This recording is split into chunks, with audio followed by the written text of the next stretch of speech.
Let's make sure it's on, basically. Okay, let's begin. Welcome on a Sunday. It's Sunday. So, some of you are new. Most of you have been around. I love it. Thanks for coming. Fun topic. Kind of. The Death. inevitable. Honestly, one of the most important topics, right, of living is death. That, at some point before we die, we should think about. So maybe this will be it. But before I begin, again, thank you for coming. These are monthly for those new people. Every month I have these on a Sunday, 1 o'clock. They're Satsang spiritual gatherings, is what that means. And so I share with you my take and my view on all things spiritual. And so I weave together a lot of different elements over my own experience, research, intuition, background from Hinduism, Buddhism, Taoism, shamanism, mystery schools, theosophy, all kinds of places. So, and my goal is to present it in a way where we, sitting here in America, in the West, can understand it. Because so much out there is often couched in cultural lingo or in words that we don't really get. We may have been exposed to, but we don't really fully understand it or where it falls under the context in our own spiritual path. So my general emphasis is there's a universal spirituality weaving through humanity from the beginning of time, which is expressed differently in different ways throughout the world, obviously, bringing forth different religions, being the basis for spiritual, authentic traditions throughout the world. And they're all saying primarily the same things in different ways. But more importantly, they're pointing towards a universal, unified system of personal healing, transformation, awakening, and really understanding our place in this world. So I bring all of that together at these meetings. And these meetings are also, the satsangs are also part of a bigger umbrella creative project I'm undergoing, which is, this is part of a nonprofit called the Enlightened Living Center, and that's making headway. And that's going to include this and so many other things, and I will be kind of unfolding that as we go along, and you'll be privy to that. But, so, today's topic, death. I personally think it's one of the most important topics to really dive into, because it looms for all of us. We know what's going to happen. We don't know when. Usually. Some have. But it's going to happen. And so when it happens, it's probably a good idea to consider what's going to happen and how it's going to be and what may potentially happen afterwards. So, I assume, I'm not going to assume, but let me see a show of hands. Is there anyone here that does not believe in a continuity of consciousness after death? Or is on the fence? Good. Well, that's easy. Okay, no convincing necessary. Great. Because if there was, I will try to convince. Great. So, some part of us lives on after death. One of the great Tibetan masters called Milarepa, who was kind of a heavyweight in the Tibetan Buddhism tradition, some of you may have heard, lived a long time ago, but he had a famous saying that death is a doorway to liberation, not the end. To the what? It's a doorway to liberation. Simply is a doorway, and not the end. And I think that's a fantastic quote to remember. Because we especially in society, especially being immersed in a materialistic world that does not give credence to what happens after death. And if it does, it's part of religion, which itself is full of its trappings and limitations as we have it today. So we're not usually forced to contemplate these ideas. Unless we randomly see a movie that, oh yeah, that's cool, okay, interesting. Or we hear randomly, oh, this person had some extraordinary out-of-body experience. So that's the general aim of today. And before I go on, let me ask you, I will have a Q&A session afterwards, just so you know. But I do tend to talk a lot, so if you have any questions, please stop, speak. Raise your hand, whatever you want to do. But I do want this to be a discussion and dialogue. I want to rephrase, I didn't raise my hand to the question, but I have to say that I truly don't know the answer, but the only thing but I'm hopeful, I hope it continues, but the only thing that makes me think so is, energy doesn't die, so it has to go somewhere, but beyond that, I don't know. Yeah, I don't know. And that's a good point, Jill. I think a lot of us are sitting here, you want to hope that there is something else. You really want to hope that this isn't it. And I think that's where most of us stand, because we don't really know. And I'm going to share with you, of course I haven't died in this lifetime, so I don't really know either, but what I'm going to share with you is what others have said, and what others have themselves brought forth through the ages based on different things, and we're going to talk about that primarily. So, but yes, we're all hoping. And usually that hope is based on this intuitive knowing that there has to be something else. It can't just be this. And that's kind of, I assume, where we all stand with all of that. So, that's good. So has anyone here have had any extraordinary experiences to that end? The death experience? Anything related to a death experience? I was on a DMT trip. I got lost at the end in a void, and I stood there for what felt like an eternity as my flesh and my hair and my skin and all just fell off of me. And I turned to dust, and then it would just start over and over, and I basically kind of was going crazy in this space until eventually, after what felt like millions of years, I just let go and was like, I'm not gonna make it back. I'm just done. And the second I accepted that I was dead, I was encompassed by a super bright yellow-white light that totally took over.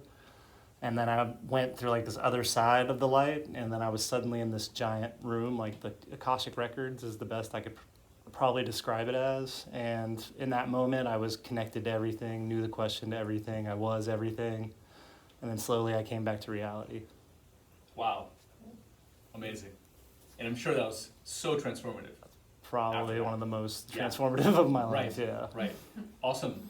So, thanks, Corey. What you shared, though, what's interesting is the elements and themes in your story is so common. And we're going to get into that. That's what's extraordinary. Anyone else? Can I just ask you, if there were someone here who were completely skeptical, can you put in a nutshell because you're skipping that for us.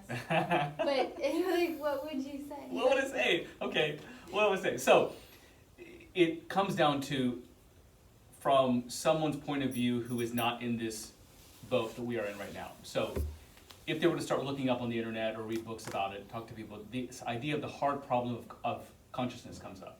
That term, the hard problem of consciousness. Where does consciousness begin or end? It's actually a big debate now in the scientific world, in the mainstream world, delving into the nature of consciousness and what that means And is there a continuity of consciousness, or where does it come from, is the thing. So the hard problem is, where is it? The materialists want to find where it is. Is it in the brain or not? And that's the big debate, right? So for a materialist, for a mainstream worldview, it begins and ends in the brain. And so when the brain stops, death, that's the end. There is no more consciousness. But there are problems with that.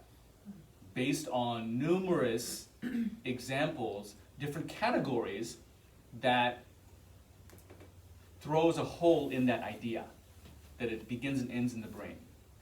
And one category are obviously the out-of-body experiences, the near-death experiences, the NDEs, right, that have been chronicled and talked about everywhere since the beginning, and quite prominent, MDs and scientists have openly discussed their own experiences.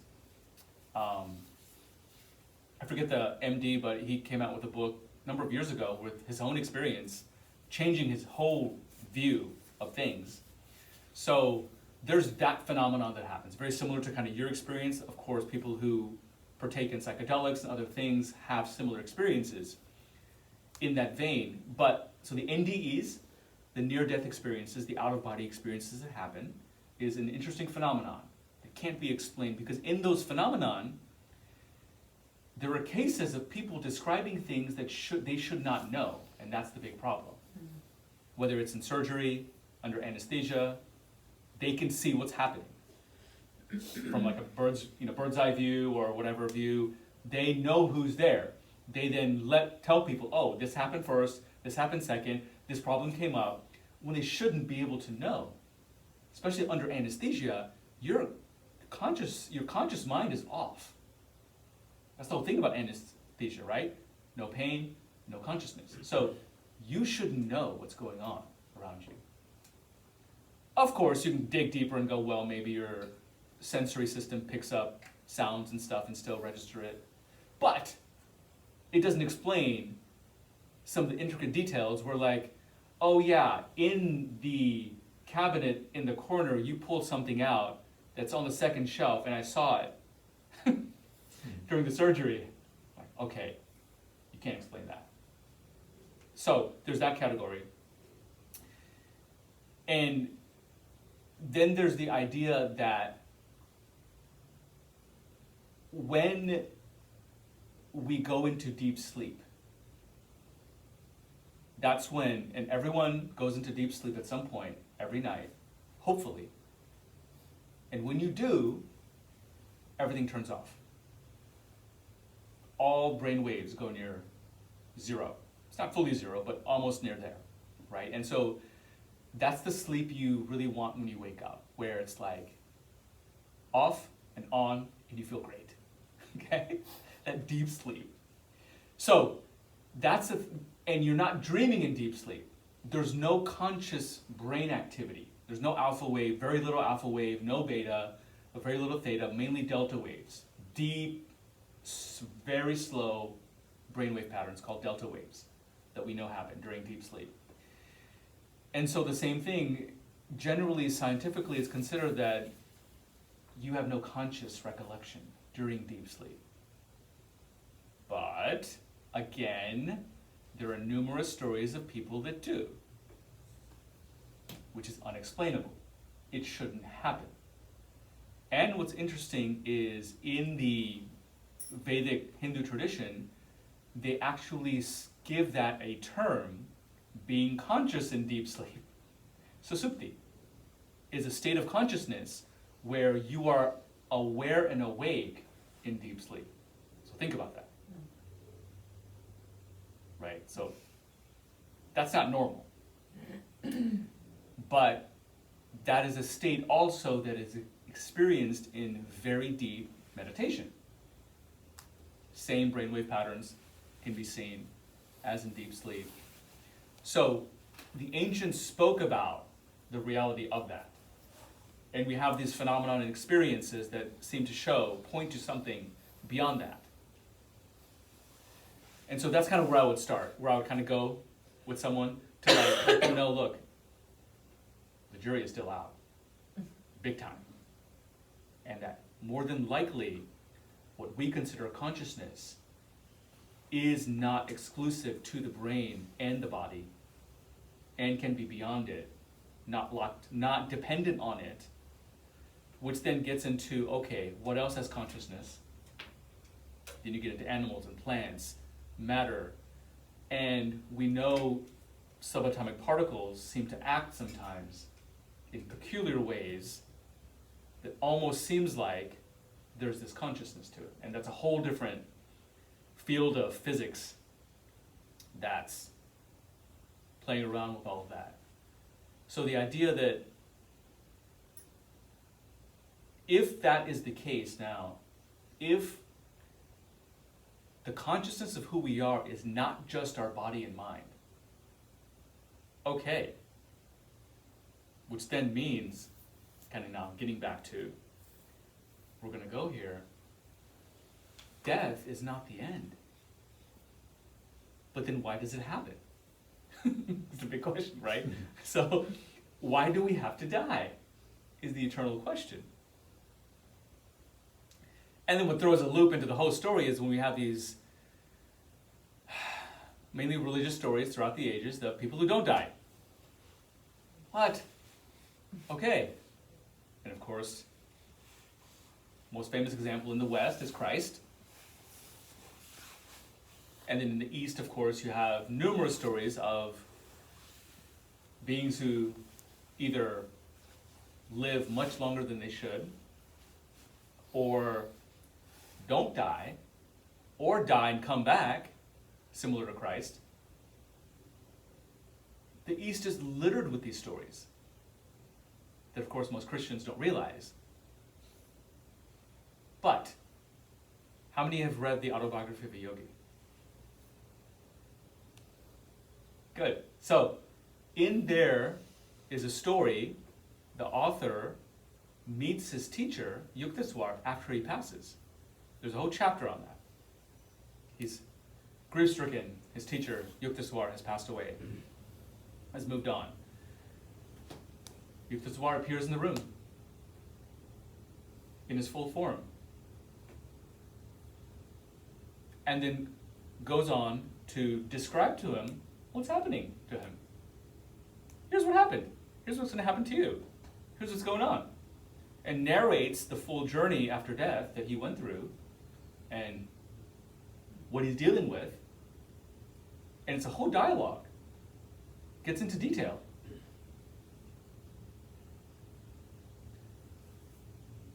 And so the whole point is, how is that possible? How does that work? And what I want to really get into is, how does that work? If that's the case, that one can come back, and we have stories of, you go to a medium and you speak to an ancestor, assuming it's true, assuming it's a good medium, and they're authentic, and it's really happening, okay? So, well, how is that working? How's my grandfather coming back? Where is he otherwise? What's he doing? If he's coming back and talking to me and giving me an important message, which seems quite real, because no one else would know that except my grandfather, what's he going to do after he stops talking to me? Where does he go? You were talking one time to me about that they don't, because somebody's super enlightened in India, they don't cremate them. Didn't you say because they want to make, like maybe they'll come, maybe they didn't die or something, maybe they'll come back and they need a body. You were saying something about that, right? Yeah, that, and to honor them, and to kind of honor the tradition of, in certain meditative traditions, like in India, Hinduism and ancient India, and in China and Taoism and other parts of the world, the Egyptians were into this too. That's what we kind of have from them in terms of their funeral rites and mummification. But this idea that one with a certain stage of consciousness, if you're able to, you can preserve your body. All right.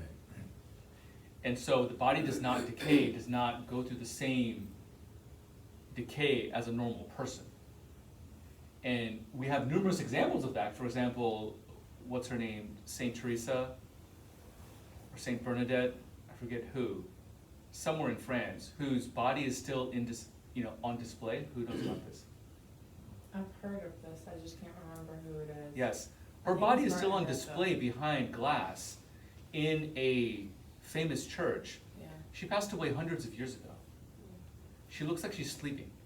Wow. Her skin looks great. That's the story. I've never seen her, but it's like a pilgrimage site for Catholics. Wow. I've never heard of I that. can't remember what it Yeah, is either. it's mind-blowing. What's going on there, Yeah. right? So it's this idea that the body will reflect your state of consciousness. And for those who can cultivate their consciousness in a certain way and awaken, the whole process of enlightenment and all that, and go through personal transformation, you will see effects on the body. And so someone who dies like that, their body may remain for some time, literally. And there are certain cases where you can go into advanced stages of meditation, certain advanced stages of samadhi, it's called, where you go into like a suspended animation, right? And so if you're there, it feels and looks like you're dead.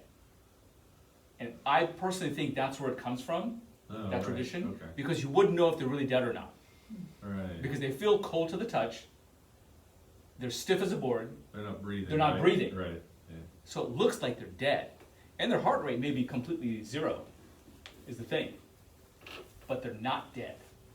They're in a state called Nirvikalpa Samadhi. It's a very advanced stage of samadhi where literally their body is frozen in time and space. But their consciousnness isn't, obviously. I saw a Buddhist monk in Thailand like that. He was on display behind glass, and Yeah. he died while sitting in whatever. I Right. mean, he'd been there obviously for a while, and he was starting to like lose a little. They said they put sunglasses on him because it scared people to see his eyes, I guess, rotting out or something. But like he'd been like there holding that Yeah. space. Yeah. So his body was so infused with higher consciousness, it shifted into different physical properties, essentially, is the thing. And so the Tibetans really get into that as well. And we're going to come back to that with the Tibetan Book of the Dead. That's what we're going to kind of focus on real soon.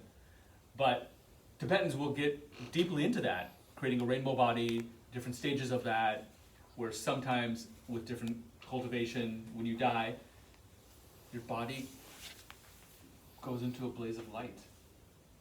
It disappears in a blaze of light. Spontaneous combustion. Well, no, not that. That's more of a Kundalini experience. But this is more of light. Oh, specific. Rainbow colors often. Hence it's called a rainbow body. And it's considered a very high attainment in Tibetan Buddhism. You have to work at it. It just doesn't happen. I had an experience, I was 7 years old, my mother passed away. And my brothers and sisters told me that she was sleeping. And in those days, they would bring the body to the house, and, everybody would come see you, all of that kind of stuff. And so, because they told me that she was sleeping, I went under, the casket to sleep with her and to wait for her to wake up. And I said, oh my God, she's not waking up. And I was so sad because, I really experienced death, that she wasn't going to ever come back again. She wasn't going to ever wake up. And so I don't know how long it was, maybe a few days after that, she came back to me.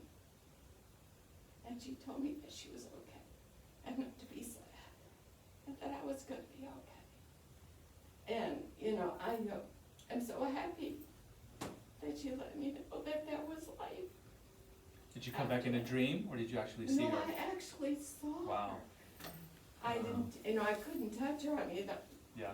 I had finally resolved the fact that she wasn't going to come back, that she was dead, and that meant she was going to be in the ground, And so at any rate, when she came back, I was just so happy. So, it was okay.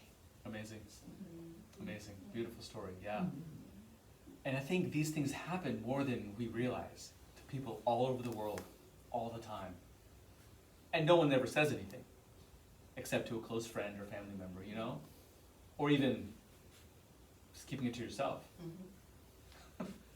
So, let's come back to kind of now ourselves and practicality. What if I told you that literally every time you fall asleep, you're practicing death? And that's how death is spoken of in Eastern traditions. Transitions. It's all about transitions. How you handle your transitions is going to dictate how you handle death. That's what it comes down to. So, this leads us to one of the most famous descriptions of death, which is the Tibetan Book of the Dead. Who's read that? Who's kind of looked at it? Or Of the living and dying, right? same, yeah. I ordered it, but it's like really complex. It is, yeah. Who knows of it but hasn't read it? Yeah. Knows it's important.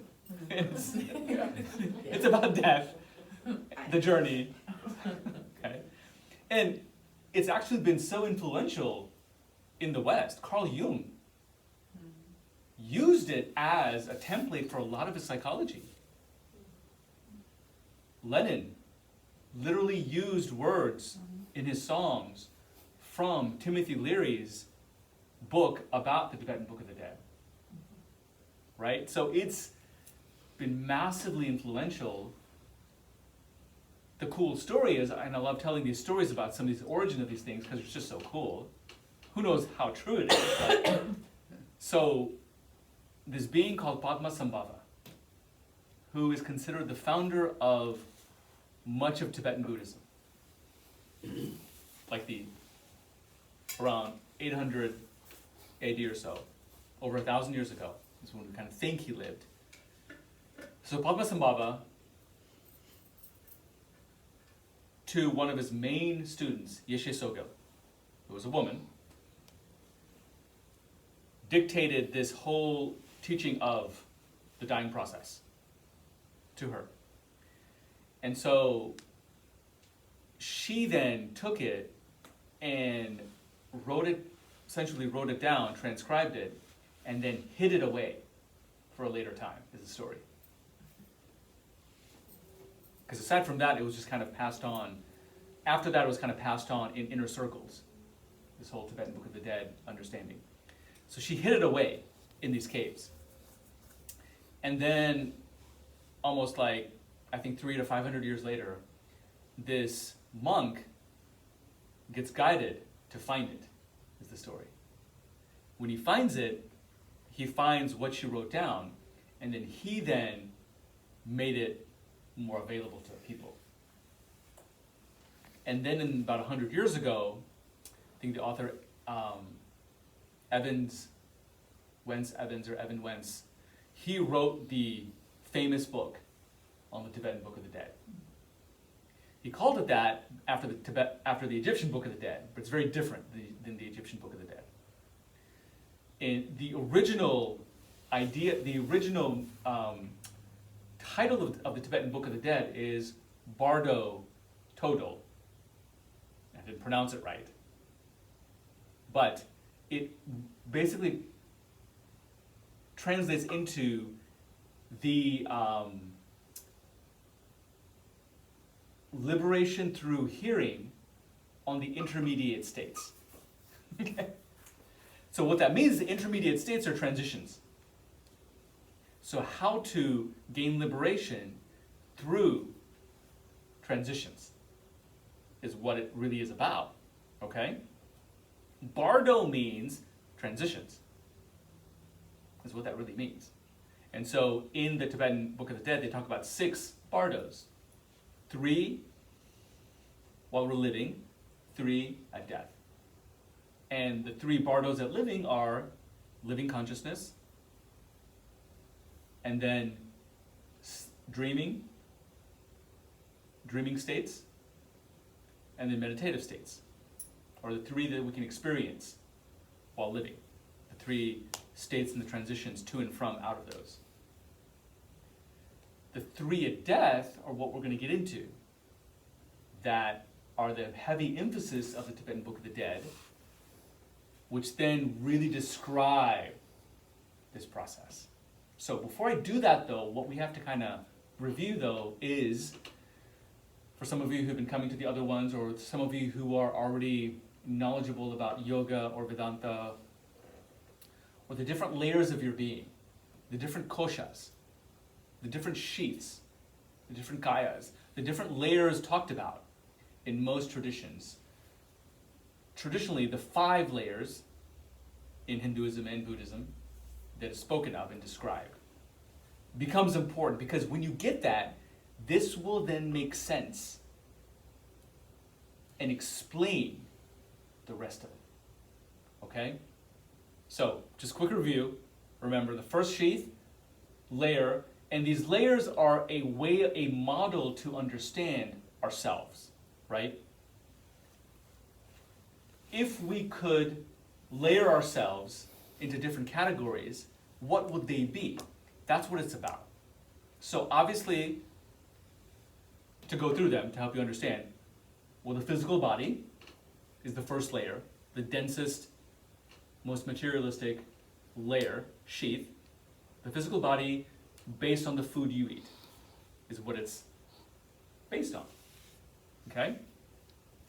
Then the energetic or astral body, however you want to talk about it, or the sensation body.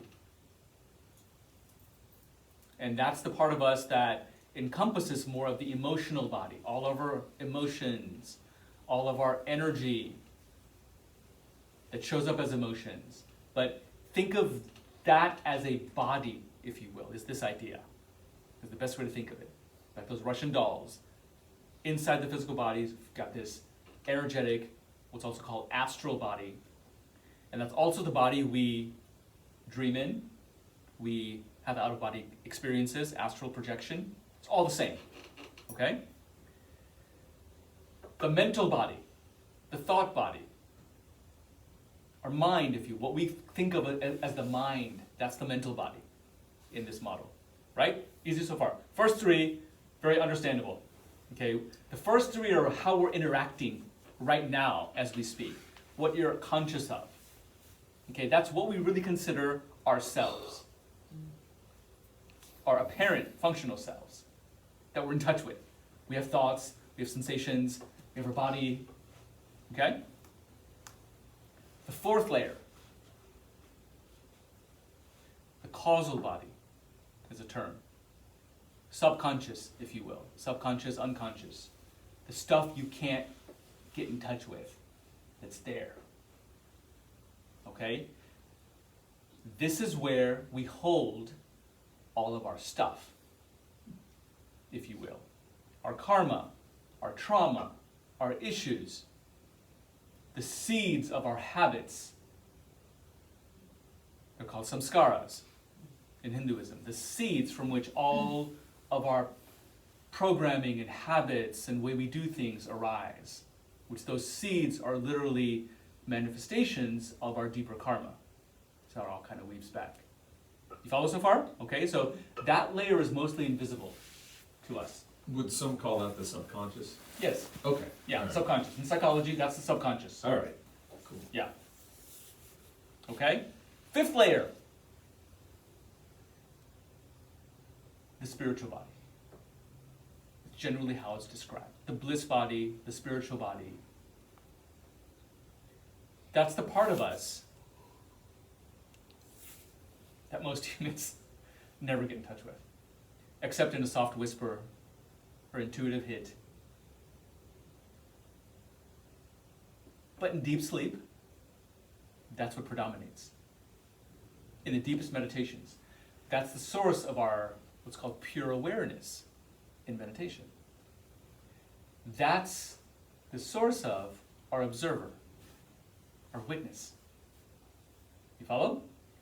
So, it's always there. All of these layers are always here, right now. In this moment, working, present. Where you put your focus will dictate if you're aware of it or not. Right? That's the basic way we're operating. And usually our focus is based on our senses. What we're seeing or hearing or tasting or feeling. And that's going to be primarily locked in to the first two layers, the physical and the energetic emotional bodies, right? And so that's our predominant state with a cloud of thoughts around it. And that's how we're operating all day long, okay? So remember this model, because this comes into play brilliantly in the Tibetan Book of the Dead. Okay? We good? Okay, so in Autobiography of a Yogi, if you haven't read it, read it. It's a fantastic.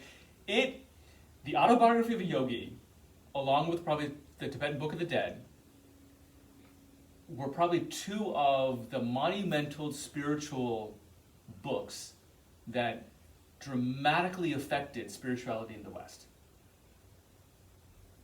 And in the East in the world, but what I mean is, for where we are, massively influenced our general non-Christian spiritual outlook that we have. Just so you know. So, in there, the author Yogananda has a very wonderful, interesting idea that I've never forgotten, that I love to share it all the time. And those of you who know me, I've shared it already. But this idea that we're all allotted a specific number of breaths at birth. Interesting, right? Whatever that number is. Okay. A lot, but it's a specific number each one of us are allotted at birth. And you can't prove or disprove this, but it's just a fantastic idea to play with.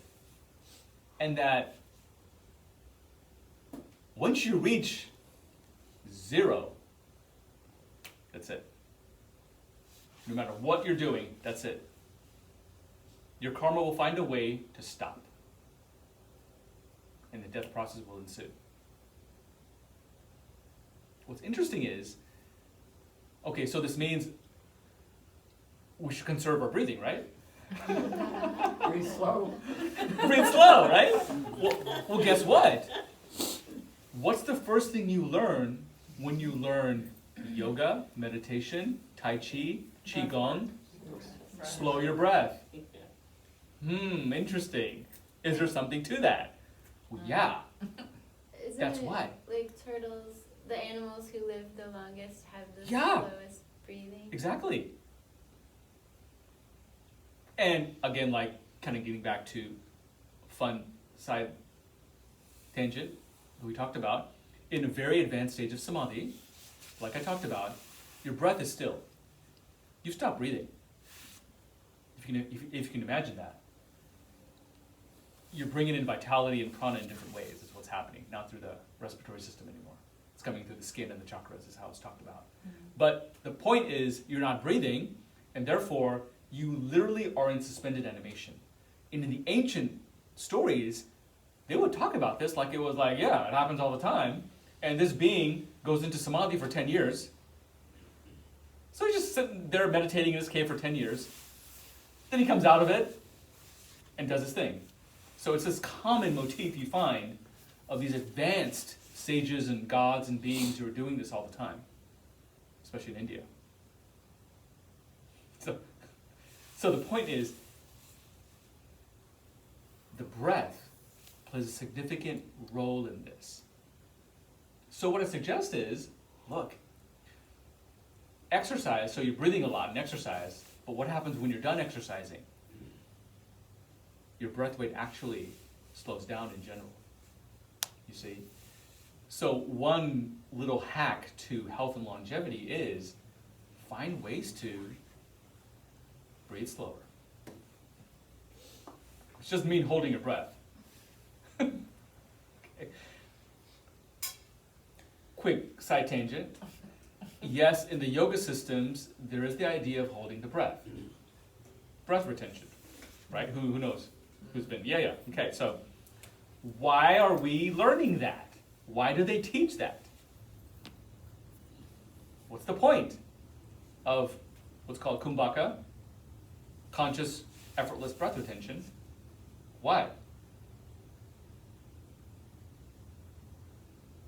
Any ideas? To prepare the physical body for Yes, holding the breath? exactly. Because like we've talked about in past discussions, when the kundalini actually arises in the central channel, that is what happens. That's the classical sign of classical kundalini awakening, is the breath going to pure stillness. Along with the mind going to stillness. It goes hand in hand. The mind gets still, the breath gets still, the body is still. All is still.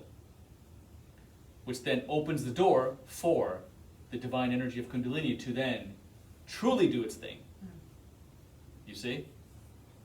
So kumbhaka breath retention, the practice of that is that, to condition your whole body and energy body and mind to do that more effortlessly. So that's kind of what we're talking about. When you're stressed and tense, you will also hold your breath, but that's a different mechanism. Just so you know, that causes now negative effects on the body and the mind. That's what locks the prana in place and solidifies it, is when that happens out of trauma, stress, and tension, and that's a different thing. So we're clear, okay? So now, let's get back to where we're going. In the Tibetan Book of the Dead, the 3 bardos they then describe. Once you take your last breath, it's a transition, like I said, right? It's a transition. Our greatest transition, if you will. We'll talk about that specific transition in a bit, but let's go through the Tibetan Book of the Dead to kind of give you kind of a better picture that will kind of help put pieces into place. So the first thing that happens now is, once you take your last breath, what that signifies is, just like going to sleep, your body shuts off. You start detaching from your energy body. Your mind remains, for most of us, in dream sleep. The mind is still active usually. So in death, what's happening now is similar process. There's a withdrawal of consciousness from those denser bodies, and primarily, for sure the first one, the majority of the second one, and most of the third. Mind body, mental body, is what's happening. What are we left with? Still got the other 2. Okay, now that's key. So the bardo that's first experienced, according to the Tibetan Book of the Dead, is the experience of what's called the clear light. We all have heard of this, right? Seeing the light. And there's so many theories. Some of you shared, and we talked about different theories of what to do with the light. Avoid it. Go to it. Ignore it. Right? All kinds of stuff. Depending on kind of where you're looking. Okay. So I'm not here to judge any of those theories, but I'm sharing with you what the Tibetan Book of the Dead says. Because when they talk about it, what I tell people is, look, if you want to find truth in spirituality or truth in things, it's got to make sense. And it's got to feel right, both. It's got to satisfy both the mind and the heart. So, let's see what the Tibetan Book of the Dead says. Does it make sense? And does it feel right? So therefore, in there, the clear light is the first thing that appears. Because what happens is, as you detach from the first 3 bodies, the physical, the astral, and the mental, boom, you're left with the causal subconscious and the pure spirit body. So, in that moment, you have a golden opportunity you will experience the light beyond your fifth body. Is what's really happening. Remember, your fifth body is almost like it's like a mirror / clear crystal body, if you will, that is bringing through the pure essence of the divine. And the idea is, according to the more, we've talked about this before in some of the earlier talks, the bigger, more universal concept of divinity, God, and soul, primarily drawing from the Hindu traditions that really dive into this in an extraordinary way, that the soul is a spark, holographic spark, essence of the divine, what we would call what's called more of a either pantheistic or panentheistic model, for those of you who kind of know those terms. The idea that God, we are part of God. God is here right now and beyond. That idea. Okay? Which, as I've described before, was the predominant model and mindset before the Judeo-Christian.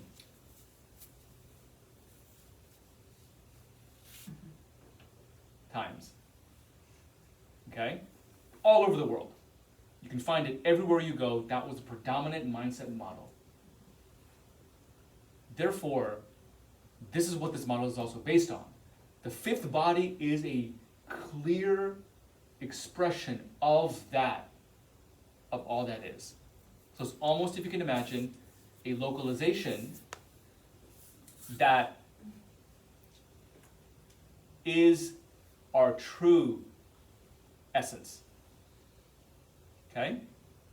That is the basic construct of the self, what we consider self. That's what comes through. That's what's called the clear light in this Tibetan model. You see that as it's often described all over the world. This bright light. Okay. Problem is, we can't usually handle it. We're not ready for it. We haven't done the right work, or haven't done the right healing. All these things we'll get into in a minute, but we can't handle it. So therefore, what happens, if you can handle it, if you've done the work, if your karma aligns, if it happens, boom, instantaneous, full liberation, enlightenment, awakening, pure oneness with God, the divine. You did it. Well done. Congrats. No more rebirth. We'll talk about the rebirth part. No more reincarnation. You've exited the matrix. Done. Then you can do whatever you want. It's not fully done, but the game is over. You're still an independent entity. You're not like merged. If you choose to, you may merge, but you don't have to. Is the idea. That's how it's talked about. So those who choose not to merge don't, and then can now function fully liberated and free in any realm of their choosing, in any dimension of their choosing, in any form or shape they want, but now in full recognition and knowing of the truth of all things, that they are. But are you as you know yourself here on earth? You will not be you. We're going off on a tangent, I understand, but this is good. But you will not be you as we think of you, Yeah. is the idea. Because what we think of you right now, me, is the body and the mind complex, is me. Right? And that is what, because that is discarded at death, that is what creates the fear and the problem. Because we identify with that. That's the whole problem. See, we identify with our body, with our feelings, and with our thoughts, our mind. We think that is all there is to us. Hence, that's the Eastern concept of the ego. You see? And so, ego in this sense is more than just the Freudian version of ego here. Right? We're talking about, if you can take the entire Freudian concept, id, superego, and ego, and call that Yeah. the great ego, That's the Eastern idea of ego, just so we're clear, if I can confuse people. That is what we consider as the self, the lower self. That is what dies. Oh, okay. You see? If that level of awakening happens, though, you can, this can be, if one can attain that level of awakening, either at death or before death, you can choose to continue playing the game if you want. That's the idea of the Buddhist Bodhisattva, or the Indian Siddha, or like a Christ. You can continue interacting in the matrix if you choose to, but at that point, you can appear in your old body if you want or not. Is how it's described, right? You are free of the limitations of karma and the elements. Okay, but getting back to kind of where we were going, Thank you. because we're going to keep going there.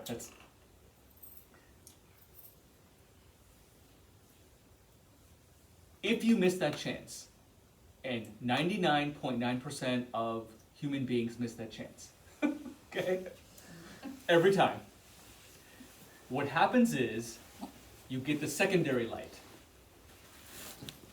What is that? That's the next bardo it's described, the secondary light. That's the fourth layer. Then the light dims. That's how it's described in the Tibetan Buddha. The clear, bright light dims. And then you become aware of the next closest you can connect to, which is your fourth body. Your subconscious, if you will. Think of your subconscious as a light, your causal body. Now, it's quite close to your fifth body and the divine, so it's still very bright. But it's dim, is how it's described. So, now, when that happens, then you go through a process of, can you handle it or not again? Okay? Because the first one was, it's kind of very quick. It's kind of almost instantaneous. If you can handle it, you can. If you can't, you can't. But the second one is kind of a more prolonged process now. And here's what they describe. In that stage, you have to confront your subconscious. Okay?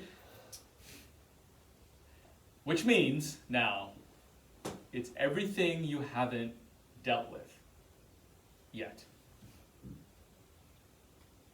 So what they then describe is,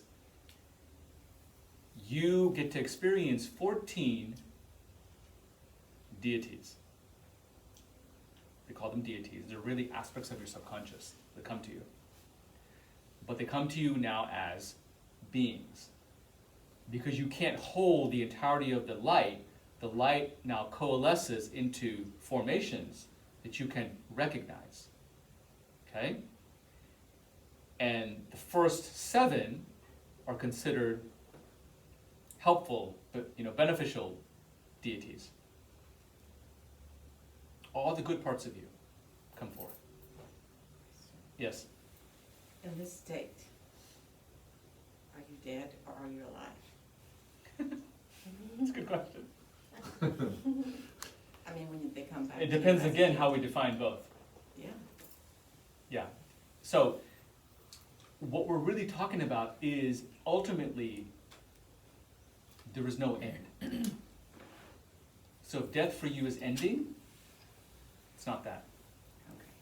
Okay. Okay? There is a death of the ego that's happening. That's. Yeah. The death of the mind body, lower self. Thank you. Yeah, Jennifer? Oh, okay. So is this is making me think of what's called the life review? Yeah. Okay. Yeah, that's kind of what this is. Yeah. It's a big part of that. So these beneficial deities come to you in the secondary light. What happens if you can't handle the primary light, the light dims, and then you get to focus on your now fourth body, your causal body, your subconscious, is what you can now tune into. That's what you're left with now at this stage, this bardo. which first then manifests as 7, the number they say is 7. 7 beneficial deities come to you, beings. And then 7 wrathful deities after that. 7 what? Wrathful. Yeah. Wrathful. Not nice. Ugly, scary, The boogeyman. Oh, wow. the boogeyman. The boogeymans that you still carry. So, to interpret from my point of view, what this is trying to say is all of the subconscious fragments you still hold within you, the parts of you that you have given energy to, good and bad, is what you're confronted with. And then take formations. Yes? Would it be better to deal with those while you're alive? Yes, of course. We're going to get to that. Yes, that's the whole point. That's the point of the Tibetan Book of the Dead, was to give you instruction before you die as to what to do so that you can handle that process better. That was the idea. So then, usually, you either run towards the good guys or you run away from the scary ones. Okay? Now, the key here is, the out is, if you can recognize all of them as not real. You see, that's the key. If you can not react to them, what does not react to them remind you of? Mindfulness. Aha, getting back to how to work on it beforehand. So, if you can see these beings in front of you for what they truly are, which is fragments of your own being that really aren't real, and not react to them with fear or attachment and like, I want to be with you, then you're done again. Your second chance. Just totally failed. Oh yeah, most of us do. All of us, yeah. I'm gone. Oh yeah, we all will. Yeah, exactly. It's just another, I guess, test and craving and aversion. Exactly. Exactly. So if you can pass it, boom, you're liberated, is how they describe it. Okay? So basically you get 2 chances of You get 2 chances, liberation. two chances. All right. Okay? Wow, I want the first one. I want If you don't pass the second test, then what happens is you get pushed into the third bardo, which is the rebirth bardo. That sucks. Well, it can. Now, before that though, let's kind of just linger for a moment on the previous bardo with the secondary light. Now, what will happen is, this is where the heavens and hells come in, with how you're responding to these beings, these fragments and formations of your own subconscious. Depending on your reaction to them will dictate where your consciousness will get locked into for some time. Okay? So, if you get locked into a very benevolent formation, that's going to lead you to what we call a heavenly realm. You hang out there for a while. That's kind of what happens. In reverse, if you start running away from something very ugly and scary, that's going to lead you right into what is called more of a hellish realm. So what you're doing in essence in this idea is you are literally now locking your consciousness in that certain vibratory state. And usually, these vibratory states are shared experiences. So you now find yourself in a shared heaven or hellish realm. That can seem for a long time, or not. And Is it this shared? is Shared with whom? Yeah. other people. In that realm. Just like we share this realm. It's like Mhm. Earth is shared. Earth is shared, but lower than this bardo. Yeah, lower dimensions, if you will. And so the Christian Judaic concept of heaven, now you can kind of see what they're talking about. What's happening here?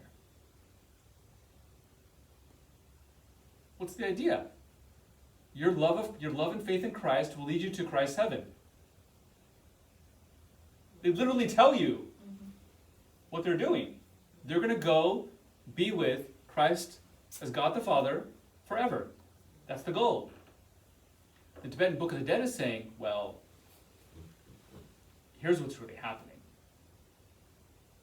You are locking your state of mind based on your conditioning and programming and belief system and what you want to see into a certain reality.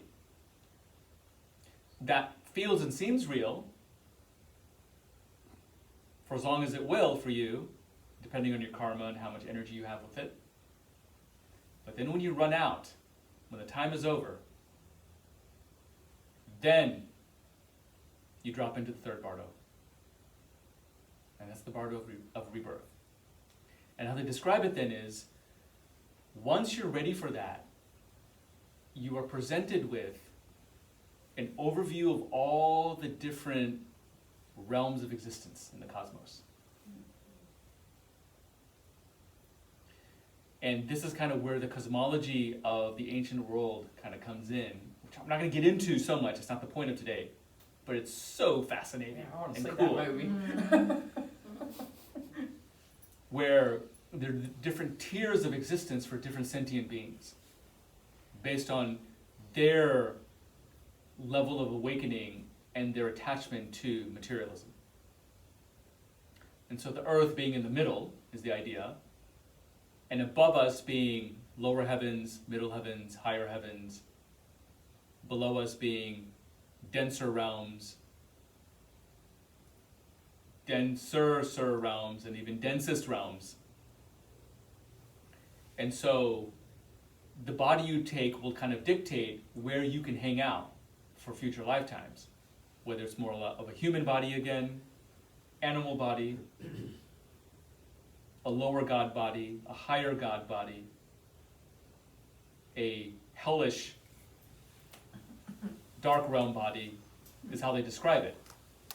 So you're given an overview of all of these, and depending on how you react to those is what pulls you to that respective new body formation to play out your remaining karma.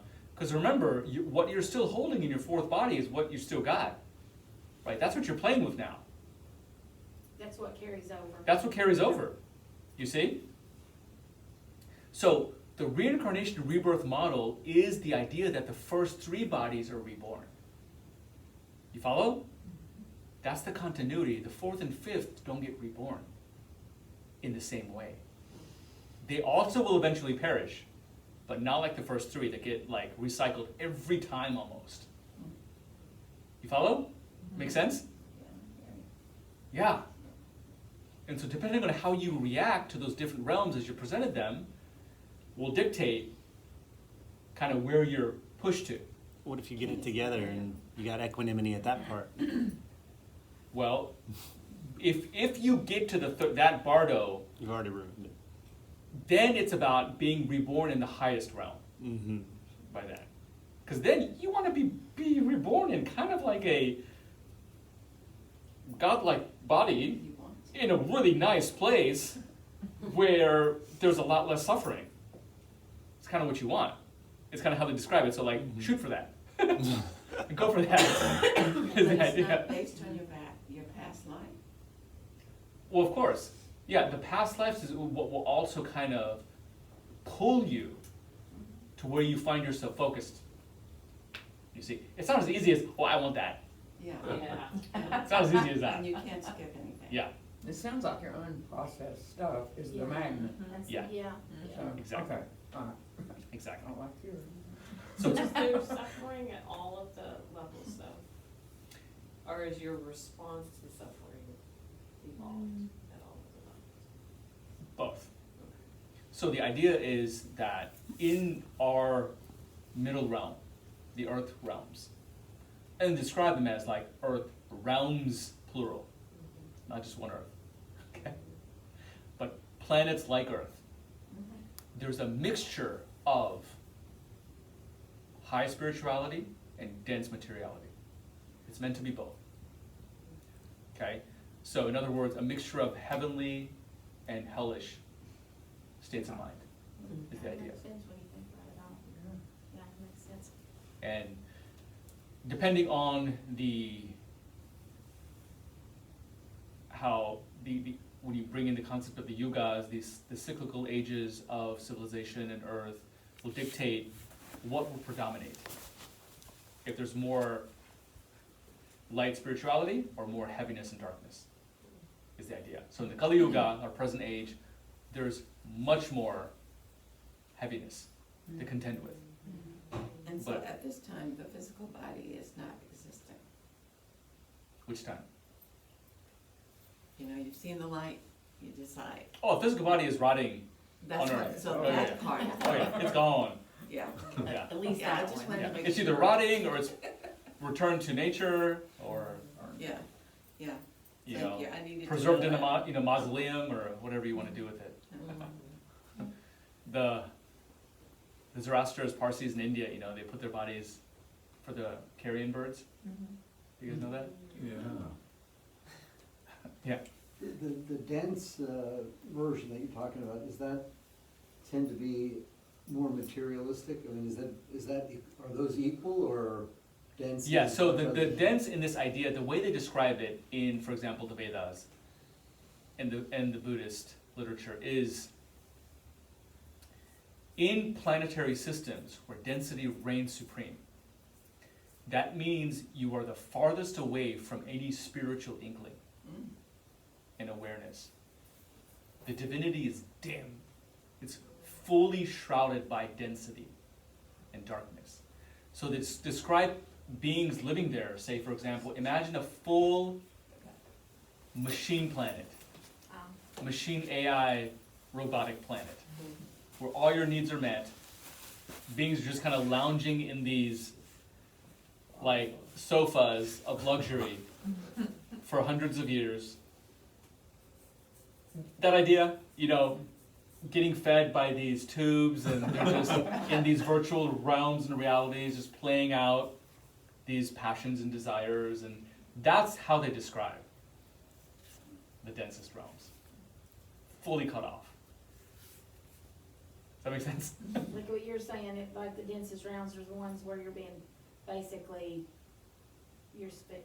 being spoon-fed and restricted. Your sensory attachments are 100%. Yeah, okay, yeah, All there is sensory attachment. Feeling good, pleasure, Yeah. avoiding pain. yeah. So there's 100% avoidance of pain and 100% experience of pleasure. You can think of it. Pure hedonism. Yeah. So because we're all in Earth, is it like can there be different micro levels of consciousness on That's the whole Earth? point, exactly. There are pockets, bubbles, places of varying states of consciousness. Right? So you There are zones on the planet right now where there's war. Right? Me and you sitting here are cut off from it, but people are dying this instant on the planet. People are suffering, starving, dying this very moment. Like, those are hellish realms. Literally, those people are locked in hellish states of existence of pure suffering right now.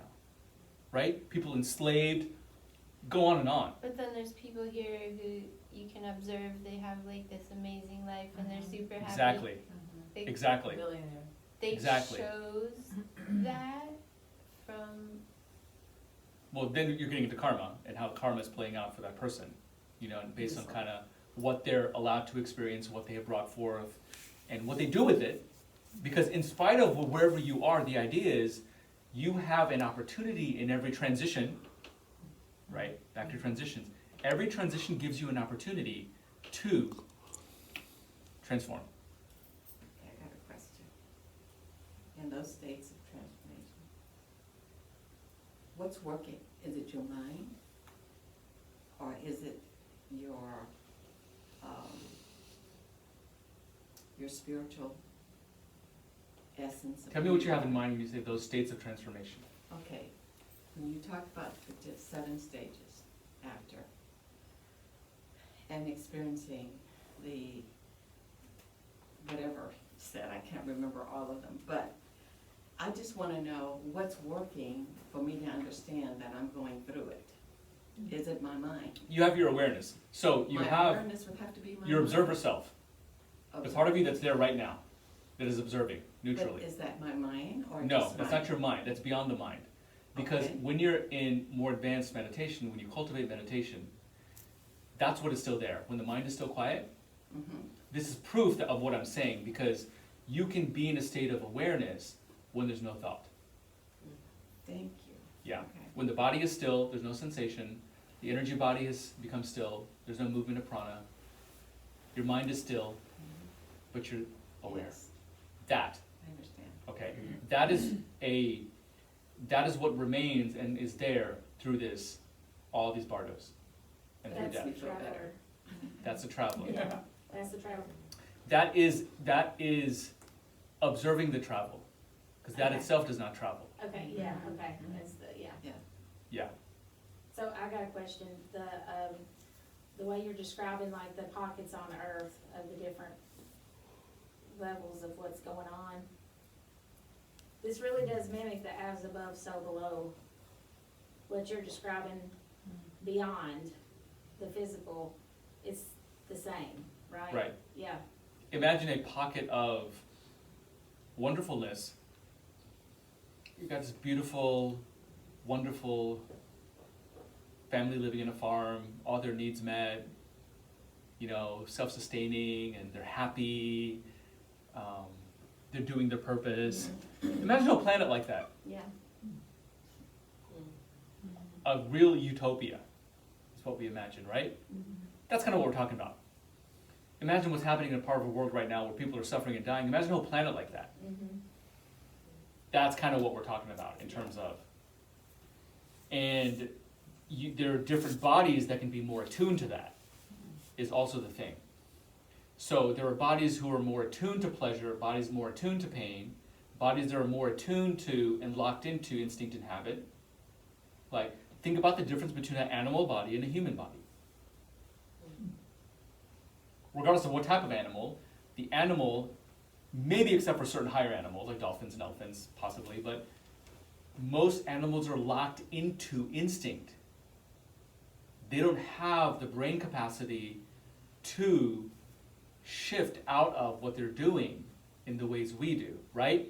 Yeah, So that's an example of a body. Imagine being locked into a pig body. yeah, What are you gonna do all day long? Do pig things. yeah, yeah. And that's it. You can't even think about doing a non-pig thing. Right? Yeah, That is what I mean by that body. yeah, Now, think of how they describe a godlike body. And you can't even imagine flying. But they do. Effortlessly. The way we walk from here to there, they're flying from here to there. yeah, Or more of a energetic body, where they're here, they're there in an instant. So like the highest heavenly realms are spoken of in that sense, where it's instantaneous things happening. Much different than how we experience life here. In the rebirth, do you see it always be reborn as a human, or, because you bring up the pigs and everything else, No, like I said, the rebirth can be depending on the type of body you attune to. So, I think the reality is, we are beings of habit all the way through. Okay?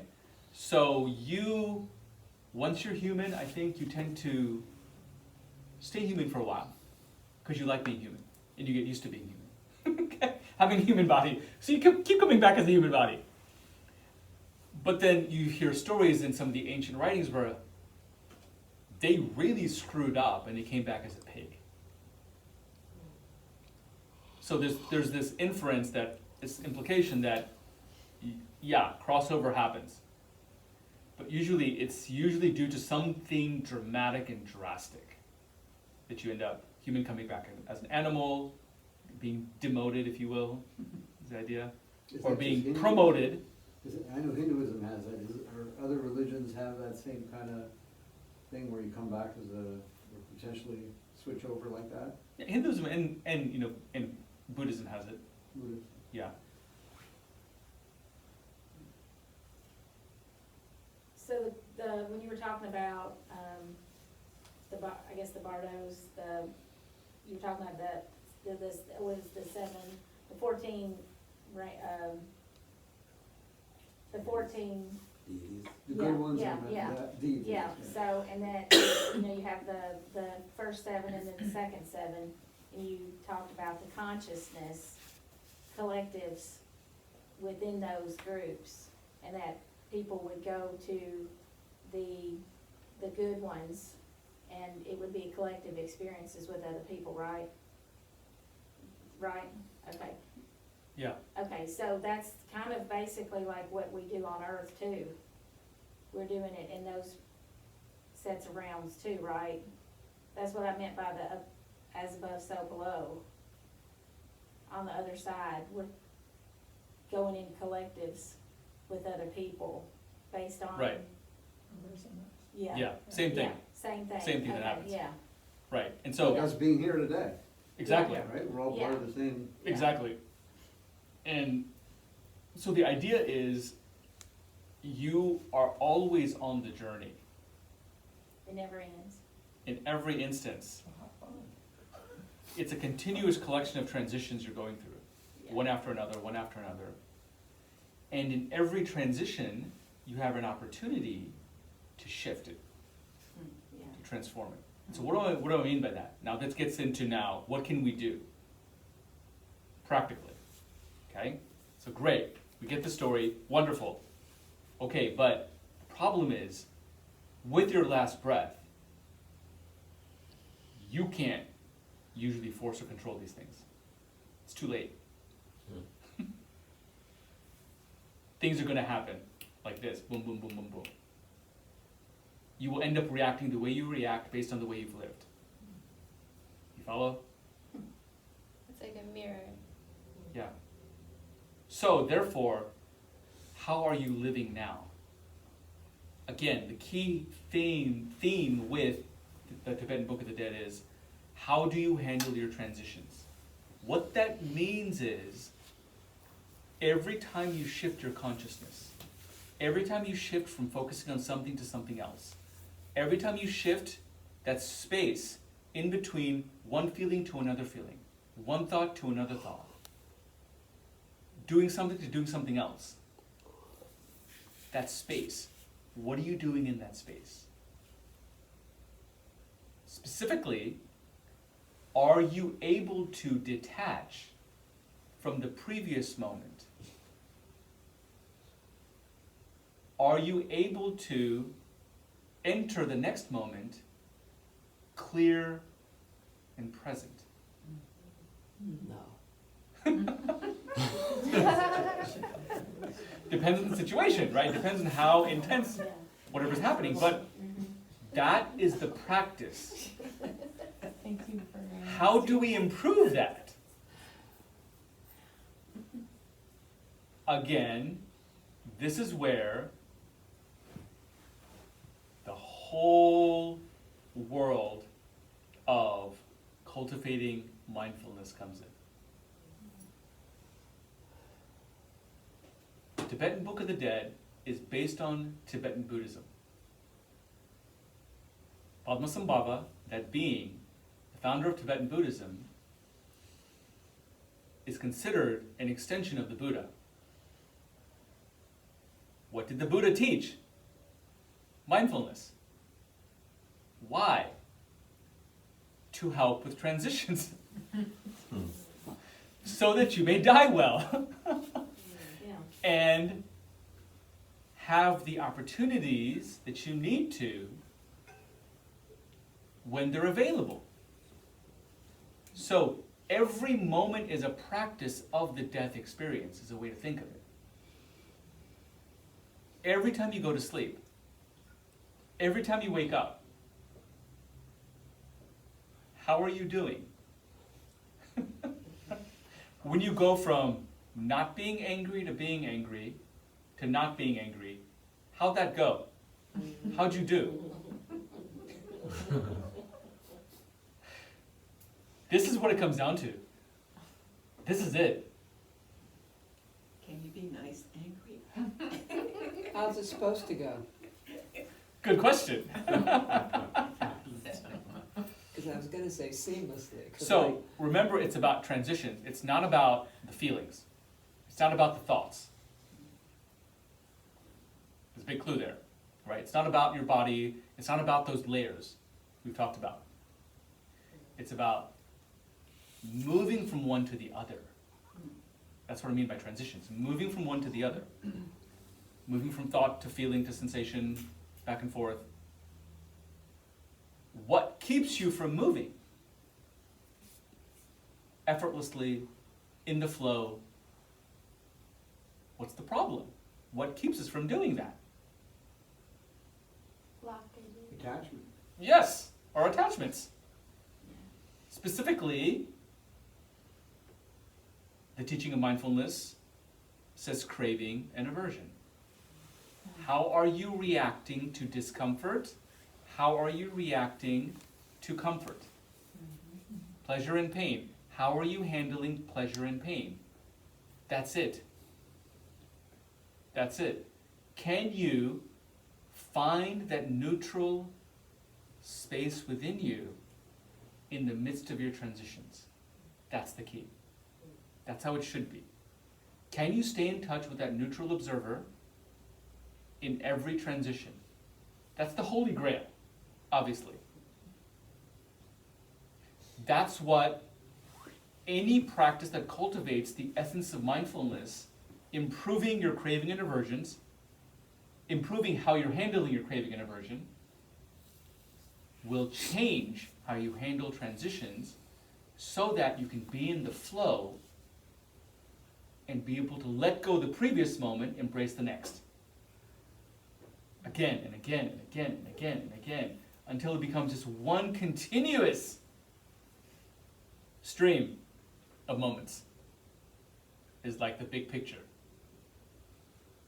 And all of us are struggling with that. We're staying stuck. And wandering around and moving here and there and not letting things move through us the way they should.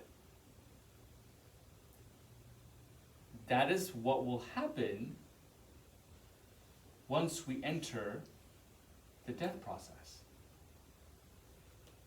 Big transition. How do you handle that? Now you don't have your buffers anymore. You don't have your body. Your body is absorbing so much. It's the biggest buffer. You don't have your body now. It can't hold stuff anymore. All those emotions in your emotional body that were moving and doing all the stuff and that you were feeling, you don't have that anymore. That means the essence of those emotions are just boom, there, like explosive bombs. Your thoughts, your mind that is keeping everything kind of in its place. Okay? And keeping you just enough to survive and to make it through the next day, the next moment. That's not there now. Imagine that. That's death. Now, the good news is, I'm waiting. the good news is, you will move through it no matter what. So what the point is, whatever happens is okay. Right? Imagine, listen to me, you guys yourself are judging, oh, I want this to happen, I would rather that to happen, oh, I want that higher realm, oh, I want that better body, and I want to see the clear light instantly, right? Your mind is doing all this stuff. Right? Yeah. That itself is an indication that all of it is the flow. All of it is there. So the thing to remember is the divine light is all of it. Even if you have to come back into a different realm, in a different body, which, yeah, more than likely we all will, we're still at home. That's the key to understand. We're still at home. God is still here. What? God is still here. You are still on your path.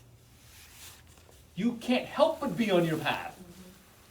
Even if you have to detour a little bit into a place to work on some stuff that maybe you weren't able to so far, some deep, deep pain or trauma you couldn't get to for a lot of reasons, well, your higher self, that fifth layer of your being, is going to go, oh dear, it's okay. Here you go, you can work on it now and get through it. And you will have help. And that's kind of what usually happens. There's always help. There's always help. Just like right now, there's always help with everything. Any healing process you're going through, there's help. The way you're describing it, it just almost, to me, runs in contradiction to the notion of releasing control. Because the idea that, I want it to go this way, I want it to go that way, we know that we're not the ones who decide that. So the divine is going to basically be the forcing mechanism. This is, it's great to understand it, but not to understand it so we can execute, because we're not the executioners. We're just the participants. The stuff is going to happen to us, and I mean, am I correct in that, or do you feel like? Here's the silver lining to that. Okay. The first three bodies, physical, the emotional, and the mental body, okay? Those three are there for a reason. Those three give you the opportunity to shift reality in the moment, which allows you to take the appearance of control and create something different for yourself. You follow? Wasn't the work you do now, that's your choice when you So die. the choices you make now are going to be the choices you make with your after. thoughts, words, and deeds, and actions through the first three bodies, the choices you make based on those is what is going to dictate how things play out when those three are gone. You follow? Kind of. I don't get it. I mean, you The still The first have the three parts of choice. your being, your body, feelings, and thoughts, is how we're making choices, correct? Right. Based on the choices we make now, specifically how we're reacting to our transitions with our thoughts, words, and actions, and feelings, okay? That is going to dictate how things play out at death when those three bodies are gone. Because at that point, those three bodies can't do anything because they're gone. They've perished. They've done their job. You see? So then, you have no control over what's going to happen next. It's just, here's what happens next.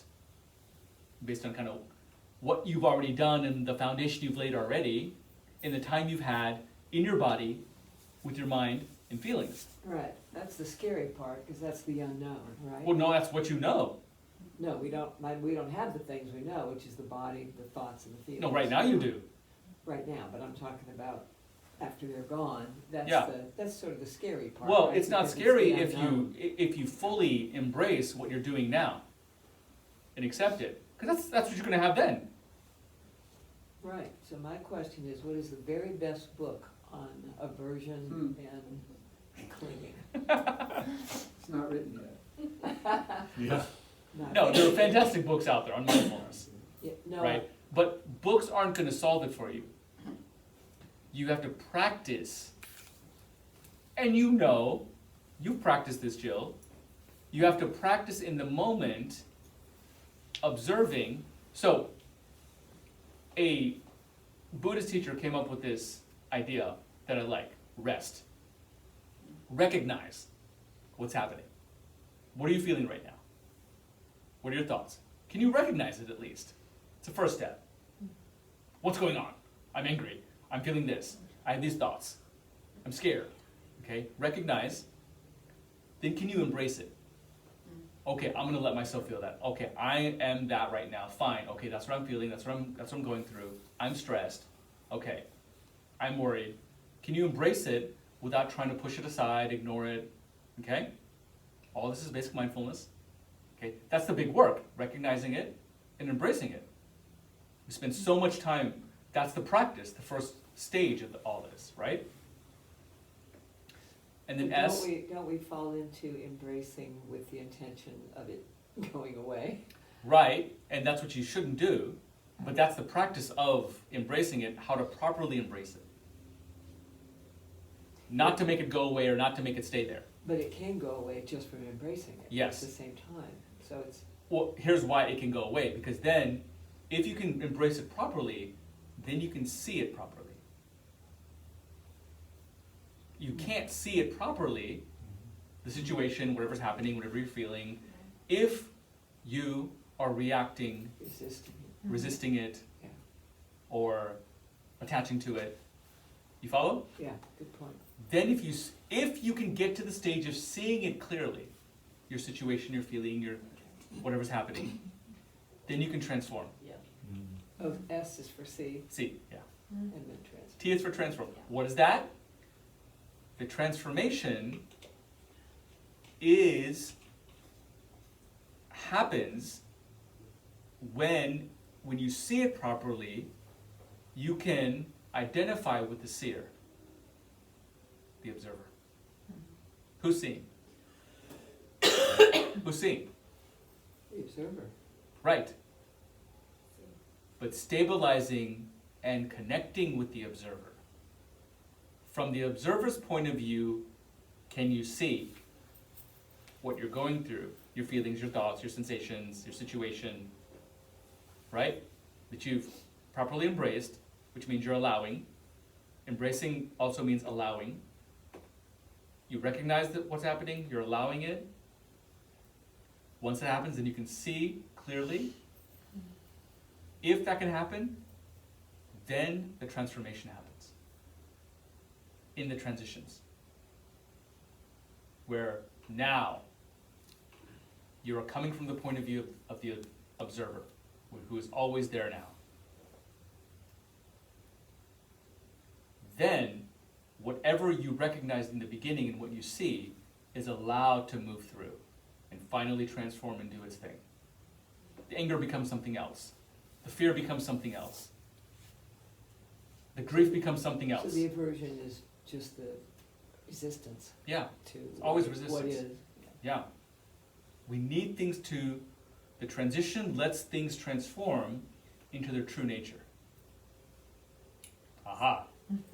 Right? Emotions, the true nature of emotions are not emotions.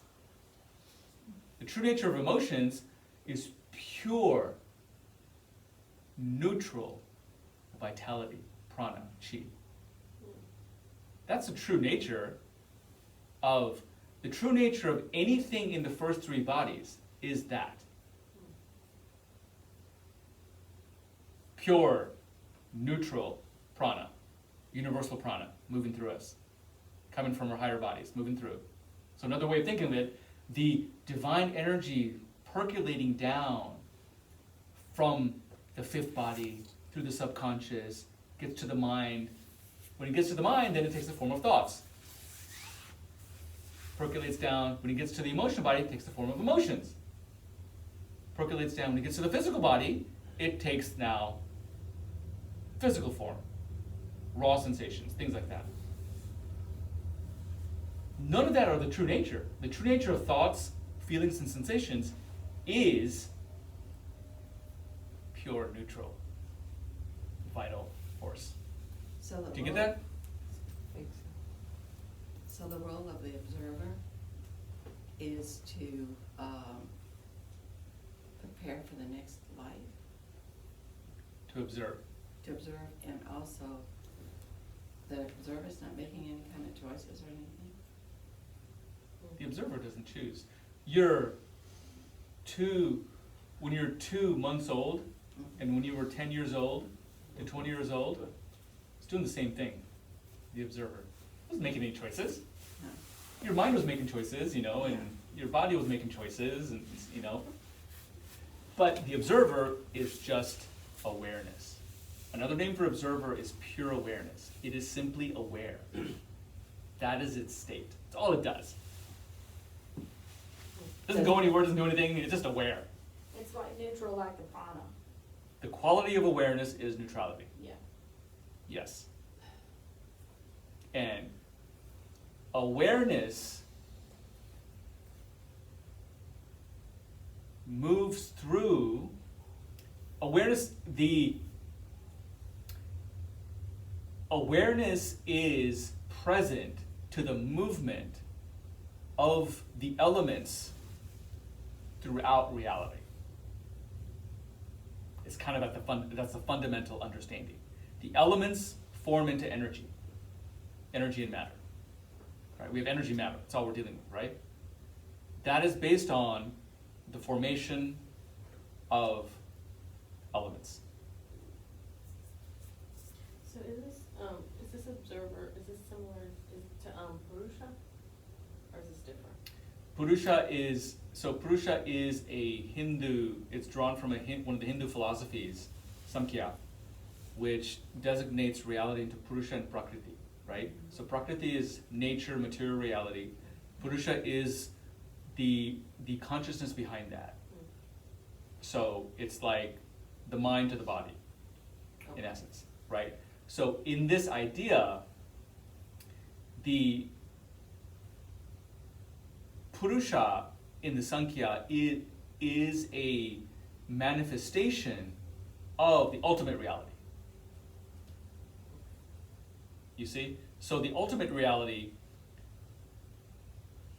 Purusha kind of, the Sankhya philosophy stops there. Okay, it's Purusha and Prakriti, and then they kind of deal with that. The Vedanta comes in and says that, well, underneath that is the ultimate reality. That is neither that or this, but it's both. You follow? So ultimate reality then manifests into the nature of things, the elemental formation of things, and then the consciousness that's driving all of it. So the observer is neither, Okay, is the idea. yeah. The observer is directly connected to the fundamental ground of all things. And only observers. Only observes. Yeah. It Only has no awareness. thought ever, is not, it's. Thought is from your mental body. Thought And not what? influence. Thought is from your mental body. It's from your mind, Right, and it has no feelings, because that's the emotional body. emotional body. And the observer's not influenced. No.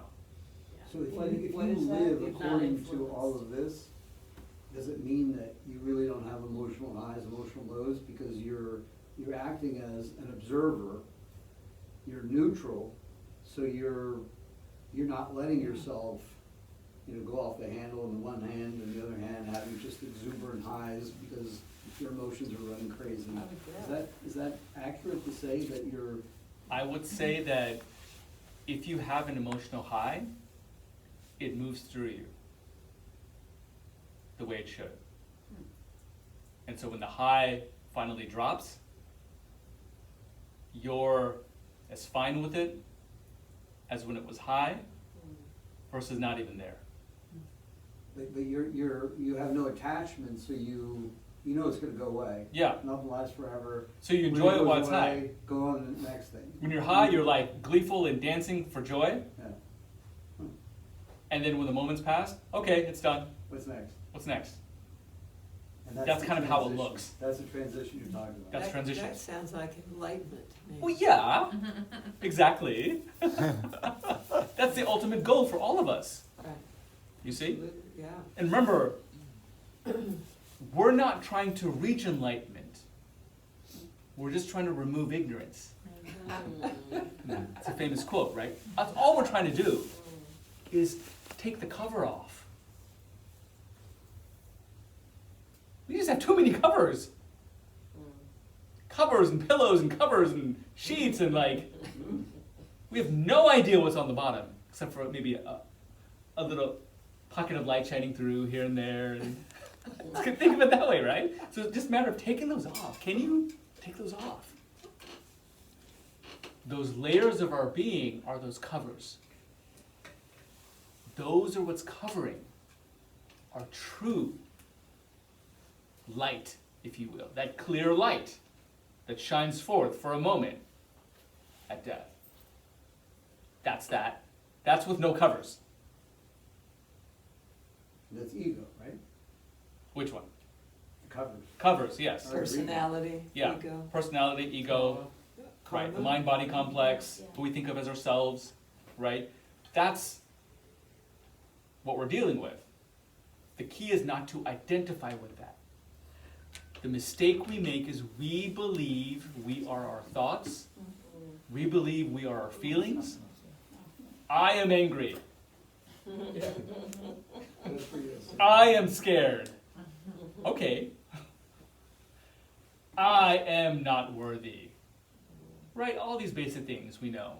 We identify with those. We think that feeling, thought, sensation is the totality of our being. So it would actually be helpful to to have a perspective where you say, anger is running through me, and like see it almost as its own entity. Yeah. And I'm just. That's what starts to happen. When you start to really make progress with this, that's what starts to happen. Oh, there's anger running through me right now. Okay, interesting. Why? Oh yeah, they triggered me. Okay, what's that about? And then if you can properly come at it from that observer point of view, then you can properly see it. Oh, it's really about, they said that triggered my issue with my father, and that's what's bringing up this irritation that I'm feeling in my belly. It's making me want to like now go and puke. Is that wasn't that the observer thinking in a way? No, it was the observer watching the thinker, huh?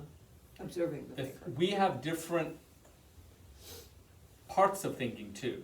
You know, I say mind, but the reality is we have a higher mind, we have a lower mind, okay, we have an instinctual mind. You gotta think about these things too, right? And so the higher mind is kind of like the manager, trying to keep things together. Thinks that it knows what it's doing.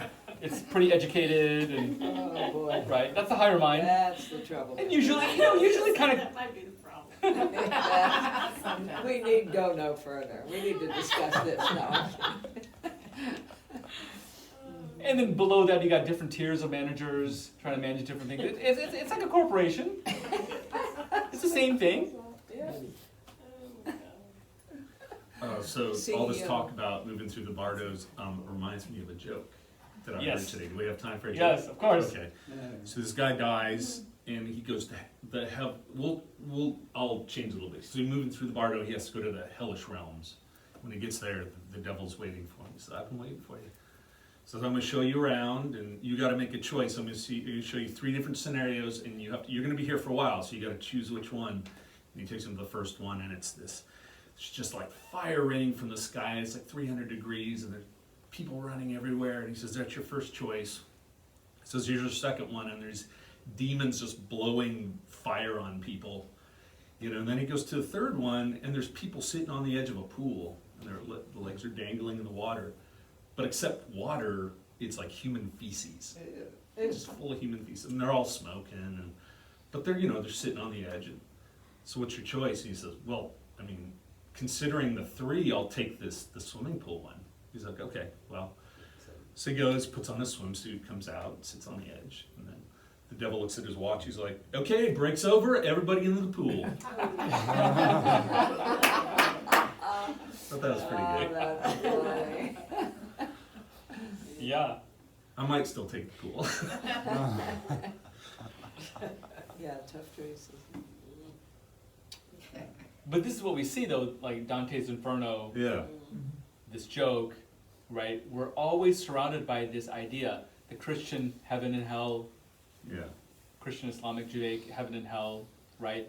This idea of this place to go after death. But what we're talking about is there's no place to go. It's all here right now, right here. What are you tuning into? What are you going to tune into at death? You can't control it then anymore. So what's interesting to also kind of bring into this is, for the meditation path, as you traverse the meditation path and you really start making progress, and you start getting to those advanced stages called samadhi in meditation, they're called jhanas in Buddhism. There are different stages in those as well that have been mapped out. And the idea is the first samadhi, it's called the first samadhi, which samadhi, real quick, is just 100% focus and absorption on something to where there's no more difference between subject and object. You get it? It's like when you're in a zone. When you get into a zone with anything, what happens? You forget everything except what you're focused on, right? You forget you're hungry, what time it is, there's someone standing next to you, you're oblivious to it because you're zoned in, what we call the zone, right? And we can do extraordinary things in the zone. Creativity, creatively, athletics, productivity, all kinds of stuff. We love being in the zone, right? Well, samadhi is a meditative zone. That's what it is, to kind of like demystify it. It's a meditative zone of whatever you've been focusing on, that you're so successful, that object inwardly now, you literally unite with and enter. Okay? Doesn't matter what the object is, more or less. Later on it does. But the point is, if you're successful, what happens is, it's almost like you enter a black hole. Okay? Which is what zones kind of is. You're like going, until you're like there. But inwardly, when you're meditating, similar experience, you enter into a black hole, you go through a wormhole. It's not really what happens, but the idea is, you go through a wormhole, and you come out in a completely different state of consciousness that usually you're not aware of. Okay?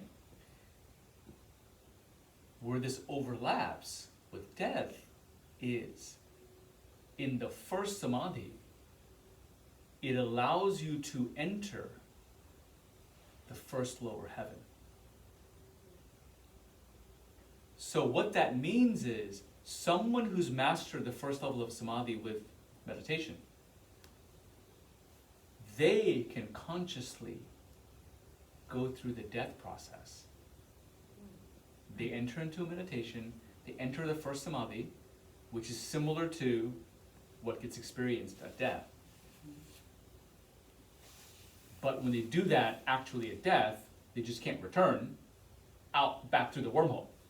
Whereas when you're meditating, you can. You follow? So they stay there, and that's what's called conscious death from the meditation perspective.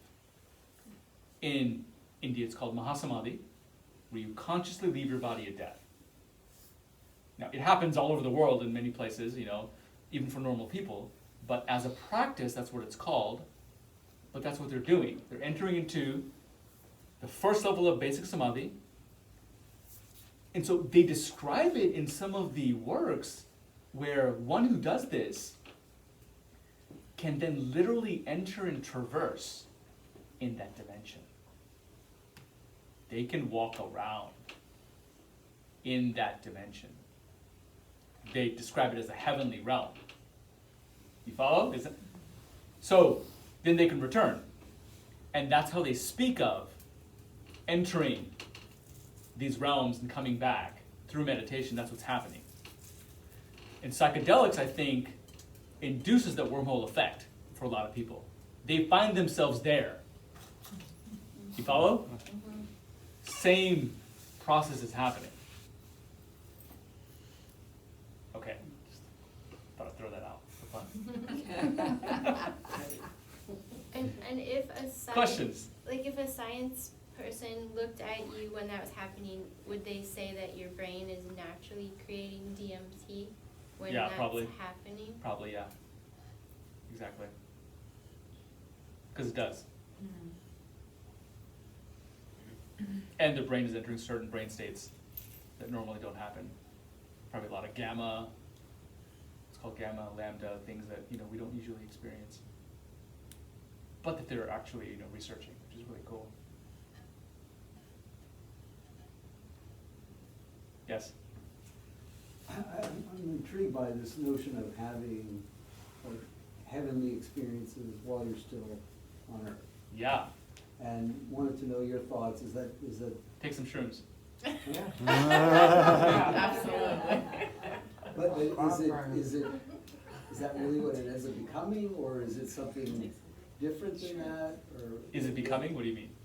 Meaning, those heavenly experiences that you can enjoy on Earth, is it just me defining that as heavenly, or is it other people define it the same way? You mean Yes. doing a psychedelic?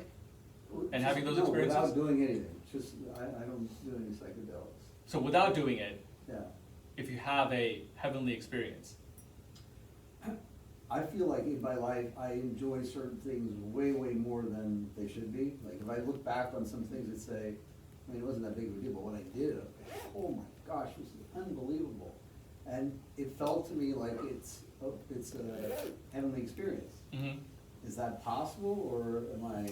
yeah, the thing is, with this understanding, the way I see it is, there are states of consciousness that are that. Okay, a state of pure bliss and joy, Yes. right? And so we as humans have the ability to tap into it. That's what we're really doing all the time. We're tapping into things. Our bodies are meant to just tap into things all the time. We're just channels for energy, and everything's continuously tapping into things. And I think all of our experience are really that. Our senses and nervous system register the process of it, how it feels to us, and our mind kind of registers how we're dealing with it. But we're literally just moving, tapping into, however you want to look at it, tapping into, moving through different states, frequencies that are already there. You follow? It's like a radio tapping into radio waves. It's already there, the radio waves are there. We can create specific radio channels, but you tap into it. Well, yes, it's something, because it's usually something with other people. Mm-hmm.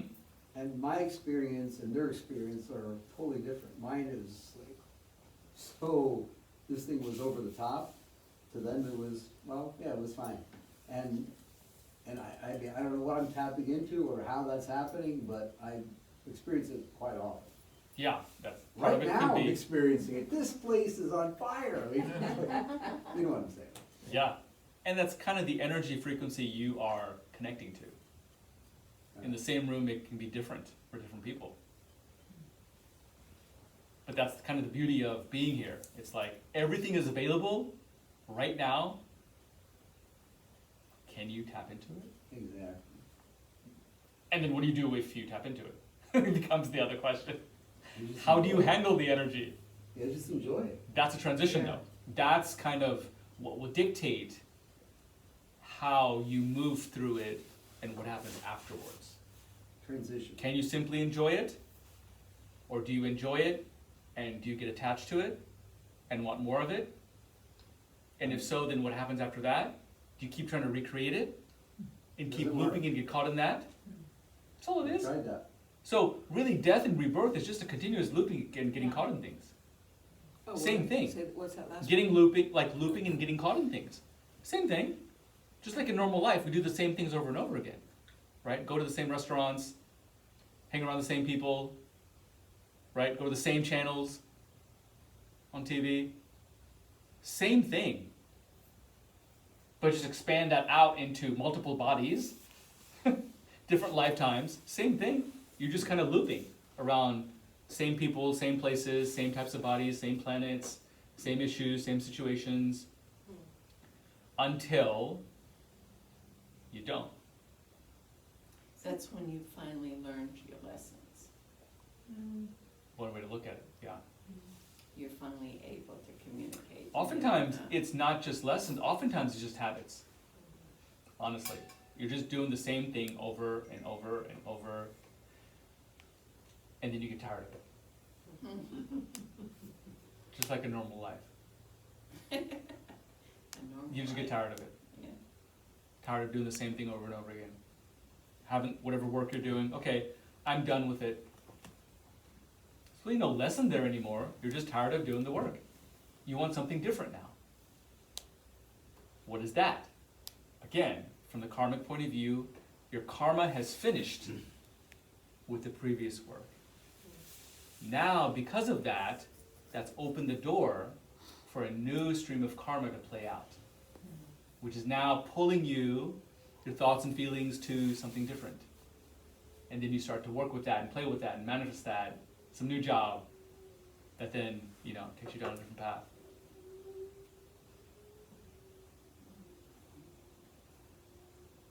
That looping, how you were talking about the life and death looping, that's how makes me think about the sacred geometry. We're creating sacred geometry patterns on a bigger scale, like up here. When we're doing these patterns, right? Yeah. Yeah. I mean, that's a cool way to think about it, like from the divine perspective. Mhm. Yeah. Literally, these fractal pattern formations are happening throughout the cosmos. Yeah.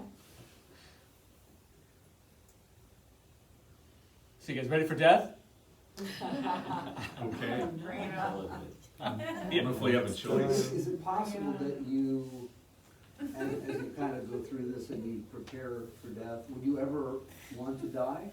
Or you prepare but you let, nature take its course? I mean, it kind of depends on what one is capable of. And in the the situation. situation, right? Because there are so many people who, they're ready for death, but they don't die. They just stick around. And they may have a very poor quality of life. Their body is broken down, they don't have a mind anymore, but they're still alive. How are they supposed to, how does this fit into the context of somebody like that, they're in a wheelchair and they have So on one hand, you Alzheimer's could think of it, okay, maybe Yogananda is right. They haven't gotten to the end of their breaths yet. It's kind of like how you use your breaths. Mm-hmm. If you're allotted so much, how Yeah. you use them is. Yeah, so they still may That's the have quality. hundreds of breaths left, thousands of breaths. Keep going. So they're just hanging on, Use it up. ready to go, half there, Yeah. but their system hasn't fully shifted over yet. So they just linger. They just Have you seen Finding Joy, that documentary? Has anybody seen it? Mm-mm. It's with the Dalai Lama and Desmond Tutu. No. They're talking about joy. And Desmond Tutu says at one point, like years ago when he was a lot younger, he said he was almost certain that he was going to die, that his father had already gone out and ordered a casket. I can't remember what had happened. But he said it was this immense bliss when he got that close to death, that he was like, this is not what I thought. I think I'm okay with it. Mhm. And then, many years later, he didn't die, but yeah, he said it was completely unexpected. I actually was completely okay with the thought of going. Yeah. So remember, the love, the compassion, the joy that you've experienced, the kindness that you've experienced and cultivated, and have been able to share with others, that counts too. Okay, I talk a lot about fear and anger and all these things, these negative things, right? But those are the wrathful deities, the wrathful parts of our being, the scary ones. But don't forget, you've got this other side. All of us do. The loving, the compassionate, the kind, the joyful part of you, parts of you, that are a big part of what happens. And as they talk about, look, they come first. And it's they who come first, those good ones. So, that's why, if you've honestly tried to be a good person, be kind, help others, share love, love others, if you've done that, which most people strive to, well, that is what also is a big part of your experience at those times when you cross over. That's what comes back to you. So you can think of these deities as what really comes back to you. What you've put out and held on to, what comes back to you. So, you're embraced by love. If you've lived a loving life, you've loved others, you've loved yourself, you've loved a partner as much as you can, in spite of whatever difficulties, all these things, you may experience, say, a deceased partner who you loved will be the first thing you see. And they come and embrace you. And that's kind of what happens, right? They come and embrace you, and they carry you, and then your love kind of connects to them, and that's your reaction. Now, we don't judge it. What if they've already reincarnated? That's what I'm saying. Good question. We didn't get to that. Part 2. We can. Next month. What happens, so Next month. how does that I think work this is a big enough topic that it could continue. if one into next month. reincarnates, but then when you cross over, you see your grandma again? But did grandma already reincarnate? How is she coming to me? Yeah. Like I mentioned in the beginning with the medium, right? Well, real quickly, what I will say is, it's not as simple as we think. Thank you. Okay? Thank you. So, Good to know that. the way I see it is, there can be a multiplicity of us in different places and times. Wow. So, that higher part of us, that spiritual being within us, okay? Remember, that's always constant throughout lifetimes. So, that part of you could have created another body somewhere else to continue on. But it could also come somewhere else and manifest in a certain way for a certain reason to help. Because imagine we're assuming one spiritual body per one ego body. I don't think that's the case. What if it's one spiritual body can create a number of incarnated bodies throughout space and time, right? That changes the entire dynamic. And that's what we kind of think about with parallel lives and things like that. Well, Yeah. what if that's how it's playing out? Wow. You follow? Okay. And so that now can explain a lot and clear up a lot of confusion. How can grandpa be here, but then grandpa be now a new girl in China at the same time? This is probably how. Or like living like those, like Dipa Ma, she could be in two places at once. Yeah, And when she was still alive. right. And that, I've talked about this before, the ability for masters to do that, to create Yeah. multiple versions of themselves. Well, your spiritual, the fifth body, if you will, your spiritual body is that master. Yeah. So therefore, it can create literally infinite versions through space and time. And we might see another body as being in a different time frame or a different time in history, but actually, because there's no time or whatever, it's like it could be. Yeah, it makes it even more confusing. Yeah. Yeah. In terms of past and future. It's like, So like past lives, aren't even really past lives.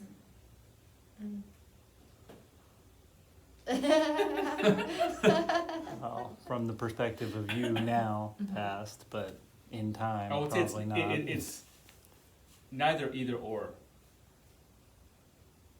It's probably both. Depending on how you look at it. It's all perspective, right? You can look at it and say, it looks like past lives, but it's really circular, or it's really all at once. So you can see kind of every angle from it, and it can be that.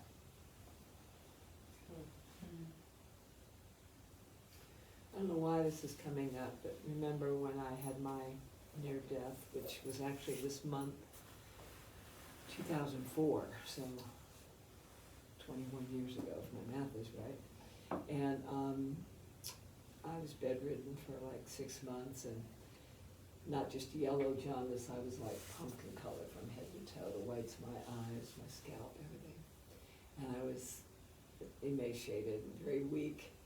And you're talking about when you talk about the energy or the body, I remember 2 of my really sweet friends coming over to see me, and they were just being their normal selves. They were trying to pick up my spirit, so they were being funny, and I couldn't handle any of it.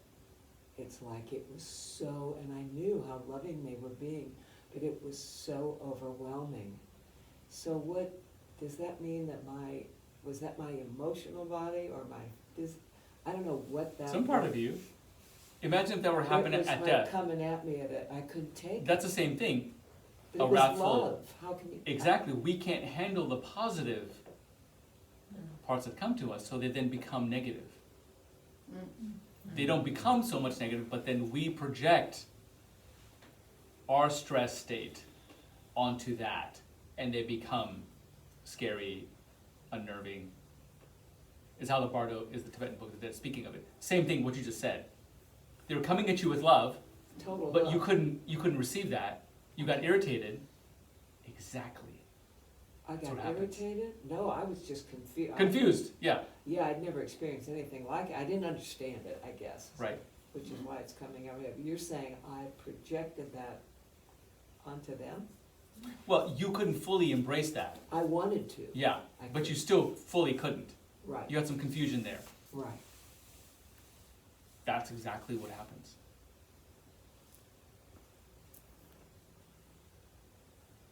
Dr. Simon, what's the best like Book of the Dead? If we wanted to read it, what's like the agreed I upon think the Tibetan version? Book of Living and Dying, the most recent one, is pretty good. The one it's just called Tibetan Book of Living and Dying. Yeah, they changed the author changed the title.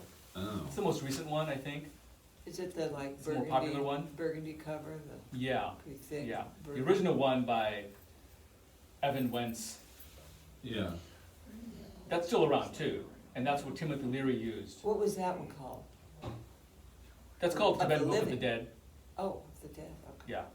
Tibetan But Book this of one's Death Living or and of the Dying. Dead, I'm not sure. This one's the Tibetan Book of Yeah. Living and Dying. Yeah, it's the same. That's what I had. Book Oh, of it's the Living same? and Dying. Oh. Yeah.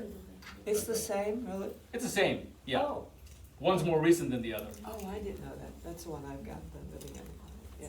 But Okay, they're guys. both It is time. Oh, Thank you for coming. Thank you so the much. same. Thank you. Thank you, Dr. Simon. I think we could do a part 2 on this topic. This is pretty big, You just yeah. wanna keep dying, you gotta slow down a little. You don't wanna like Who's the author of that? Really? Of Living and Dying. Oh, I don't know. I think it's a llama. Oh, I thought you was it had like a Westerner's name. Is that a different one that Larry used? Yeah, the Evans Wentz is a Westerner. That's the one Leary used. Okay. That's the original one. But that one is 1900s, 1920 something. but you wouldn't recommend that. No, I would, one. yeah, no. But the Book of Living and Dying. That's a more recent version by a certain lama who You're always back. Yeah. talked about something. Ever since I first met you, you were like, bye. You're welcome. Carol's place, you know, your checkbook out back then.